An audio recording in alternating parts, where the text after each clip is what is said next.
వినాయక చతుర్థి రోజు మినహా ఇంకెప్పుడూ వినాయకుడి పూజలో తులసి ఉపయోగించడం అనేది ఉండదు. కనుక ఆ ఒక్కరోజు వినాయక చవితే గదా! కనుక ఈ అవకాశం మళ్ళీ సంవత్సరం వరకు రాదు కనుక ఖచ్చితంగా ఇంట్లో ఉన్నటువంటి ప్రతి ఒక్కరూ పిల్లల దగ్గర నుంచి పెద్దల వరకు ప్రతి ఒక్కరూ ఒక్క తులసి దళమును వినాయకుడికి సమర్పించి నమస్కరించండి.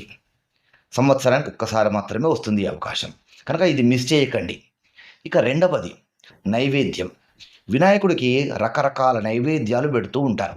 ఉండ్రాళ్ళు, పాయసము ఇట్లా రకరకాలుగా చేస్తూ ఉంటారు. మీరు ఎన్ని చేసి పెట్టినా సరే వినాయకుడికి ఖచ్చితంగా పెట్టాల్సినటువంటి నివేదన దోసపండు. పూజ్య గురువులు చాగంటి గారు వినాయక చవితి సందర్భంగా ప్రతిసారి చెప్తూనే ఉంటారు. దోసపండును వినాయకుడికి నివేదన చేస్తేనే వినాయక చతుర్థి పూజ పూర్తి అవుతుంది. కనుక వినాయక చతుర్థి రోజున ఖచ్చితంగా